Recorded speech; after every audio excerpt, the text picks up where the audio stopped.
Bueno, con quien estoy conversando informalmente, y no es que no sabía que no estaba al aire, es con el presidente de la delegación de Guayas, quien le va a tocar bailar con la más fea, Julio Candel de la Gasca.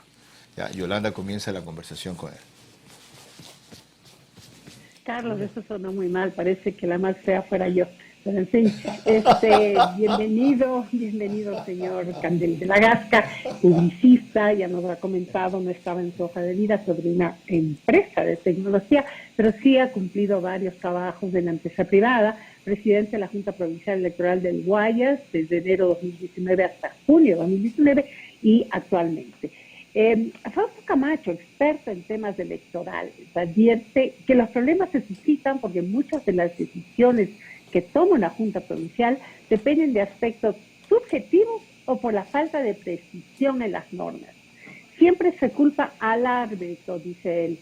¿Comparte esa apreciación? Buenos días, Yolanda, buenos días a los televidentes, buenos días, Carlos. Yo no tengo el gusto de conocer a Fausto, pero siempre lo veo en medios. Creo que es un hombre serio, que entiende del tema electoral.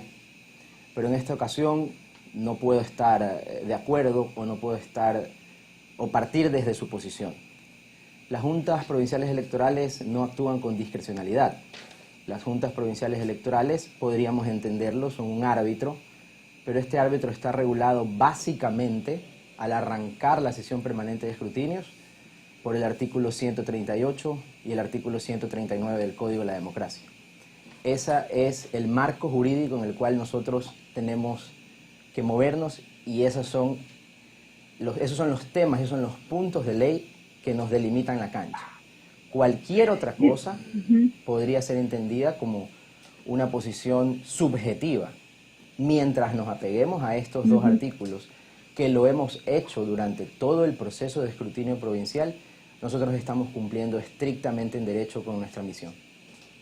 ¿Ustedes tienen claridad sobre la hoja de ruta a seguir de aquí en adelante, sobre todo después de la reunión de anoche del Consejo, de los miembros del Consejo Nacional Electoral? Nosotros estamos clarísimos con la ruta a seguir. El día de ayer hemos cerrado oficialmente en derecho en 9 días, aunque la ley nos da 10 días. Hemos cerrado en 9 días el escrutinio provincial, la sesión permanente en términos generales, más allá de, con todo respeto a los actores políticos, más allá del relato que se ha querido instalar en la opinión pública, se llevó la sesión permanente con normalidad, se llevó a cabo con todos los movimientos políticos presentes durante los escrutinios de inconsistencias, también durante la sesión permanente. Jamás ha faltado un equipo de control electoral de los partidos, ni en la sesión, ni en el recuento durante los escrutinios de inconsistencias. O sea, según usted, ese relato no es veraz. Yo no sé si es veraz o no, lo que sé es que están tratando de instalar un relato que está fuera del marco jurídico. El marco jurídico dice el artículo 138 que nosotros podemos abrir urnas en el caso de inconsistencias numéricas, y es lo que hemos hecho. Dice que podemos revisar firmas y dice que otra de las inconsistencias que se pueden tratar para llegar a una apertura de urnas es una inconsistencia donde el acta de conocimiento público es distinta o difiere del acta que está escaneada en el sistema. Pero ahí viene un tema, un tema relevante, que es el tema de la corresponsabilidad en el proceso electoral. El proceso electoral se debe entenderse en su integralidad. No arranca cuando sesiona la Junta Provincial Electoral, arranca mucho antes. Y el 7 de febrero ocurre para mí lo más relevante del proceso electoral. El 7 de febrero hay alrededor de 63.000 personas civiles que no dependen del Consejo Nacional Electoral, que fueron escogidas por sorteo, un 84% estudiantes universitarios. Son ellos los que llevan a cabo el escrutinio en la mesa, y son los partidos políticos los que lo contrastan. ¿Cómo? Con un control electoral efectivo. Hablando sobre lo puntual, ¿qué nos puede decir sobre las actas rezagadas por novedades, en que un gran número de ellas no tenían el acta original suscrita por el presidente y secretario? ¿Procesaron estas actas? ¿Qué hicieron? En la provincia del Guayas se procesan 36.400 actas. en la dignidad de presidente 9.100 actas. Nosotros, y ustedes lo pudieron comprobar ayer, esto es algo que no lo digo yo, lo dijo ayer un consejero nacional, se presentó una reclamación donde habían entre 70 u 80 actas para poder comunicar a la sociedad y decirle que hay unas irregularidades fuera de lo normal. Deberíamos de tener la respectiva prueba para poder luego afirmar que en 9.100 actas existe una irregularidad. Ahora, el sistema funciona y funciona o ha funcionado bastante bien. De esas 9.100 actas, tuvimos 1.800 actas que presentaron inconsistencias, de las cuales fueron 297 que presentaron inconsistencias de firmas. Se convocó a una audiencia dentro de la sesión permanente para que los partidos observen la apertura de esas inconsistencias de firmas para luego definir si había que abrir o no las urnas. Y en el caso de las inconsistencias numéricas, nos mantuvimos exactamente al pie de la letra con el artículo 138, que nos faculta abrir las urnas para poder contar voto a voto, que son alrededor de 1.703. Eso es un promedio que, en honor a la verdad, debo reconocer que está arriba del promedio natural. Pero lo que yo trato de decir, he dicho varias veces, para todos los temas que vive nuestra sociedad hoy en día, nos acoplamos y entendemos el contexto de pandemia, pero para el tema electoral no lo queremos hacer. Es exactamente lo mismo, pasamos por las mismas complicaciones. ¿Cuáles fueron las complicaciones? Los miembros de juntas receptoras del voto que hasta el final decidieron capacitarse, los miembros de juntas receptoras del voto que en un porcentaje importante, aún no tengo el reporte específico, pero un porcentaje importante no asistieron a cumplir con su deber. Eso evidentemente genera un tema técnico, pero ese tema técnico no es nada que no se pueda solventar luego en la sesión a través del artículo 138. ¿Usted está hablando de errores de buena fe? ¿Usted está hablando de errores de buena fe? No estoy hablando de errores de buena fe, estoy hablando de inconsistencias numéricas que se presentan siempre en todo proceso electoral, en todo lugar del planeta. Usted acaba de decir que fue superior en esta ocasión a lo histórico y dice que esto se podría deber por la pandemia y que los procesos no se llevaron a cabo a cabalidad. Evidentemente, creo que en el contexto que vivimos se superó un poco. Un poco, superó bastante. Por otro lado, usted dice que se requiere el respaldo válido para la validación de las urnas. ¿No es ese precisamente el paquetazo del cual se está hablando? ¿Qué va a pasar ahora? ¿Van a declarar la nulidad de esas urnas? A ver, primero vamos por partes. Las elecciones, y en la provincia, para que tengamos contexto, las papeletas, los paquetes electorales, están siempre y en todo momento en control de las Fuerzas Armadas del Ecuador. Están siempre y en todo momento custodiadas por las Fuerzas Armadas del Ecuador. Cuando llegan al recinto, son administradas por las juntas receptoras del voto, por civiles. Luego se empacan y son nuevamente custodiadas por las Fuerzas Armadas. Para mí es incomprensible que se hable o de paquetazos o de cualquier otra cosa. Eso sería no entender un proceso electoral, y es por eso que no estoy de acuerdo con algunos expertos sobre lo que puede haber ocurrido. De ahí, con las inconsistencias, son normales, se dan en todo proceso electoral, y de hecho revisemos el histórico de los otros países vecinos que han pasado por elecciones y también han tenido un pico en diversos temas. Por ejemplo, República Dominicana, el ausentismo fue alrededor de un 40% más del normal. Ya, el ausentismo que no tienen mayor. El ausentismo es otra cosa con respecto a las inconsistencias que puedan existir en las actas. De todas maneras, según lo que usted ha dicho, ¿qué acciones se van a tomar en contra de los miembros de las juntas receptoras de voto que no cumplieron su obligación de suscribir las actas? Nosotros tenemos la delegación provincial, que es la parte administrativa, ellos tienen las bases de datos. Evidentemente tendrán que emitirse las citaciones para cobrar las multas por inasistencia e incluso por no haberse capacitado. Gracias. Vamos con Carlos Veras de Guayaquil nuevamente. Gracias, Yolanda. 7:57. Oye, le tocó bailar con la más fea. Está de más decir que significaba lo que tiene que hacer en Guayas con el 100% de urnas, por si acaso, entre otras cosas que no eres, es fea, por si acaso, ¿ya? Y no solamente es mi buen gusto, es el de mucha gente. Si has visto como dicen, un gusto, un placer hablar con usted, Yolanda, cada baboso que viene aquí, ¿ya? Ok, es broma, por si acaso. A ver, ¿qué prevalece? ¿La Constitución o el Código de la Democracia? Ambos tienen que compaginarse y entenderse. La ¿Qué Constitución lo que nos dice- prevalece? Fue mi pregunta. La Constitución. Gracias. Ok. Ok. Vamos. Híjole, aquí hay esta vaina para mojar el dedo y no ponerme la lengua. Me retan después. Artículo 11. El ejercicio de los derechos se regirá por los siguientes principios. 4. Ninguna norma jurídica podrá restringir el contenido de los derechos ni de las garantías constitucionales.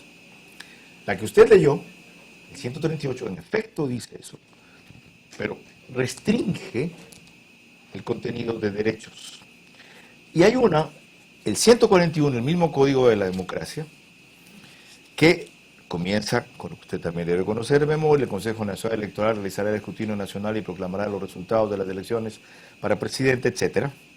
En el segundo párrafo dice, diablos, esta tos es por carraspera, por otras cosas, no se asuste.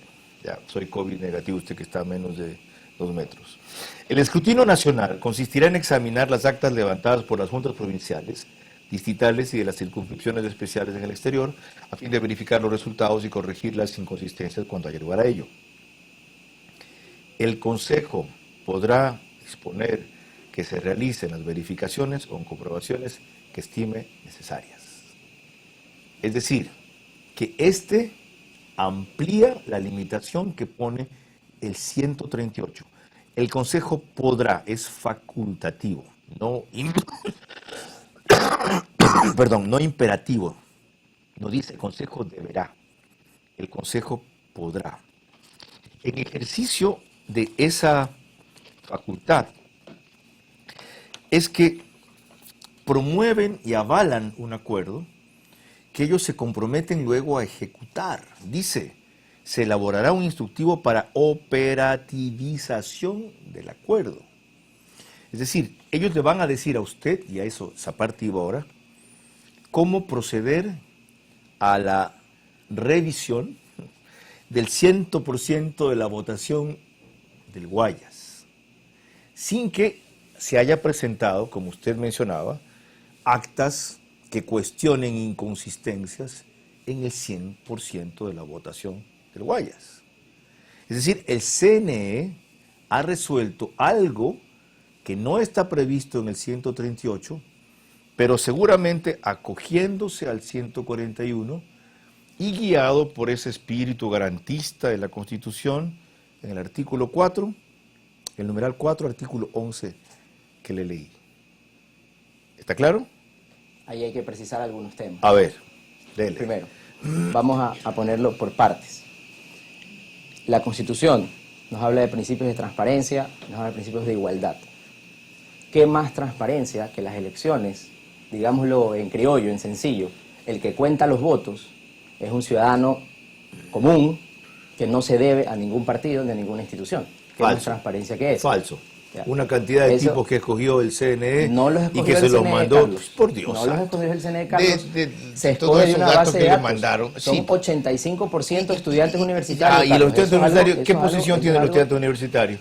Entonces, si es así, no confiemos en nadie y que Yo no he dicho y que no sea confiemos una en nadie, computadora pero o- no es cierto que no tienen una posición política, la tienen. Ok, eso lo está diciendo usted. Lo No, que yo debo decir, eso lo Carlos, aseguro yo, porque he que para mí conversado es con gente de la importante. mesa. Lo que no te puedo asegurar es cuál es la posición política. Definitivamente. Ok. Ok, entonces, digamos que llegamos a un punto medio. Hay una postura política, pero al final de cuentas hay una contradicción siempre, porque hay 4 miembros, porque hay delegados de los partidos políticos. Entonces, ese principio de contradicción se cumple Julio, allí. con otra precisión allí, especialmente en Guayas, hubo una cantidad de juntas en donde no fueron los 4, me tocó votar a mí en una, la 27 de San Borondón, fue solo un joven de 19 años. Tuvieron que incorporar a una persona de la fila y tuvieron que pedirle uno prestado a una chica de otra mesa y con eso hacer Sí, 3. el Entonces cruce de mesas- hubo una cantidad de gente, Y hay partidos que mandan deliberadamente a sus votantes a primera fila temprano para que sean el primer escogido como voluntario y tener a alguien directamente implicado allí en la mesa. Ok, pero vamos a enmarcarnos primero. Seguimos en el tema constitucional para ahí pasar al segundo. Sí, ¿de acuerdo? Si hablamos de todos los principios que nos rigen, tenemos que comprender que también allí ejerce su derecho la persona que hace control electoral de cada partido. Ellos pueden ejercer allí un principio de contradicción. No a ellos todos les dieron actas. De hecho, no hay copias para todos. Es que no hay copias para todos, por eso se propende a darle las actas a quienes se registran. Eso es con ese tema. De ahí, al pasar al tema articulado Código de la Democracia, me parece interesante que hayas leído el 141. ¿Por qué? Porque dice, si no me equivoco, es sección séptima, escrutinio nacional. Nosotros, como juntas provinciales, terminamos en el 139 y a partir de allí la ley claramente dice sección X, escrutinio nacional. A partir de ahí arrancan competencias que solo son de exclusiva aplicación del Pleno del Consejo Nacional Electoral. Por ende, nosotros, durante la sesión permanente de escrutinios, no podemos tomar las decisiones que son de competencia exclusiva del Pleno del Consejo Nacional Electoral. De acuerdo. Ahora están invocando el artículo 141, pero debemos de recordar que el día de ayer hubieron 2 consejeras nacionales que, invocando el artículo 141, votaron a favor de una apertura de actas. Tenemos un voto en contra. ¿De apertura de urnas o de apertura de urnas, perdón, para conteo voto a voto. Eso. Hay 2 consejeras, la señora presidente del Consejo Nacional Electoral, la consejera Acero, perdón, ellas votaron a favor del voto a voto. Tenemos un Cabrera voto del votó en consejero contra. Cabrera que votó en contra. Pita se abstuvo. Se abstuvo. Y básicamente el consejero Cabrera y el consejero Pita fundamentaron su votación en el hecho que hay una integralidad en el proceso electoral y que primero se deben de cumplir las condiciones previas. Al no cumplirse las condiciones previas, no deberías aplicar el 141. Ese es el criterio de ellos. Okay. Ellos son la máxima autoridad. Ya, ¿eso en qué dilema o situación los deja a ustedes? A quienes les siguen encargando la revisión del 100% de la votación de la provincia del Guayas. ¿Cómo lo van a hacer? El día de ayer no hubo acuerdo, no hubo resolución. Sí, no se ha dado en verdad todavía el punto 3, que es elaborar el instructivo de operativización del acuerdo. Y ojo, Carlos, hay que tener algo en cuenta. Si el día de ayer se hubiera definido que había una decisión final para el recuento de votos, eso se tenía que hacer a través de un acto administrativo. En este caso es una resolución. Y todas las resoluciones son objetas a impugnación. Es decir, ustedes no van a comenzar hoy la apertura del 100% de urnas en Guayas. Nosotros no tenemos ninguna instrucción de proceder con el conteo voto a voto y de hecho, para que eso ocurra debe haber una resolución del Pleno que ayer no se pudo tomar. No hay resolución al respecto. Ok. Solo cuando la haya procederían así. Solo cuando la haya procedemos, en efecto. ¿Y será con la apertura de urnas o con la verificación contable de actas? Eso lo tiene que definir específicamente el Pleno del Consejo Nacional Electoral. Ahí hay algo que yo lo explicaba de manera muy sencilla. El momento en que el Pleno tome esta decisión, si llegase a ser así por el artículo 141, que ayer no la tomó, sí, no hay ninguna disposición al respecto, nosotros pasamos a ser carpinteros, somos los carpinteros. Ellos son los que en este momento estarían a cargo. ¿Por qué? Es una dignidad nacional. Claro. Ustedes son los ejecutores Nosotros somos los diseño de casa. Ahora, ¿sí? Sigamos con eso, una precisión más. ¿Qué personal y presupuesto adicional necesitan para hacer eso en 4 días? Necesitamos alrededor de 60 equipos escrutadores más, necesitamos alrededor de 60 mesas, 120 sillas, 10 carpas, necesitamos los sueldos para este personal, que son alrededor de 60 personas más, necesitamos renovar contratos a los otros 80 o 100 equipos escrutadores. Es un tema complejo, no es sencillo, no es algo que se vaya a poder resolver de un día para otro. ¿Dinero?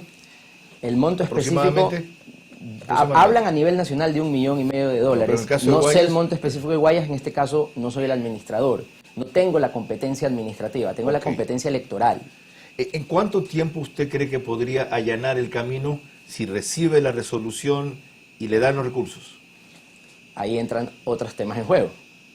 Si existe la resolución y nadie impugna la resolución y está en firme, hay que imprimir las actas de recuento, que no hay capacidad logística para imprimir 27.400 actas.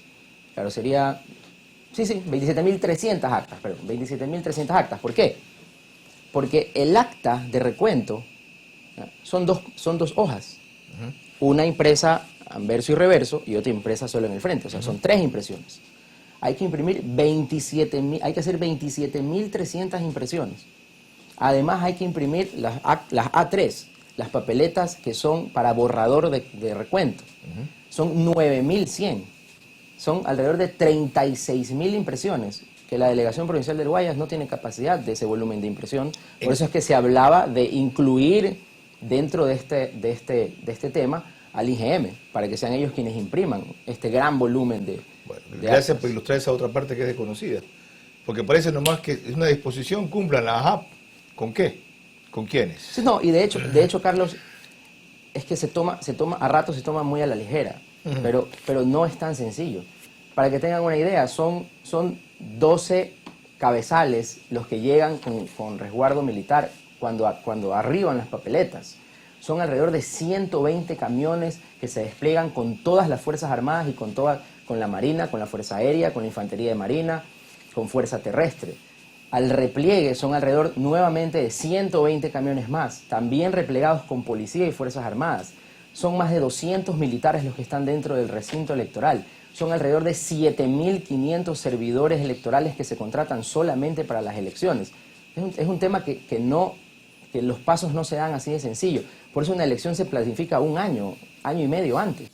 Ahora estamos hablando de literal hacer un escrutinio de toda la provincia, pero para eso hay que tomar diversas decisiones previas que van a tomar algunos días, pero insisto, no hay ninguna disposición al momento. En el pleno el día de ayer no se resolvió proceder, por ende nosotros ayer ya entregamos el acta parcial de todas las dignidades nacionales y el día de hoy vamos a notificar resultados y vamos a entregar el acta provincial de escrutinios como la ley lo estipula. Notificar no es proclamar. Nosotros solo tenemos la capacidad de proclamar dignidades provinciales. Ya. Nosotros elevamos un acta parcial al Pleno del Consejo Nacional Electoral para las candidaturas nacionales y ellos proclaman y nosotros notificamos las provinciales. Si no existe una objeción y luego no existen los demás recursos de ley, por ejemplo, llegar a un recurso subjetivo ante el contencioso electoral, nosotros debemos revisar que no existan recursos de ley y allí podremos proclamar. Completo. Julio Candel de la Gasca, presidente de la Delegación Provincial de Guayas, con su posición sobre lo jurídico, con su aclaración respecto a que no hay ninguna resolución o instrucción particular para ellos, que ha dicho claramente son carpinteros de esta cuestión, les toca ejecutar el diseño que reciban de allá, y la complejidad que significaría la tarea que en principio contemplaba el acuerdo para Guayas, que era abrir todas las urnas.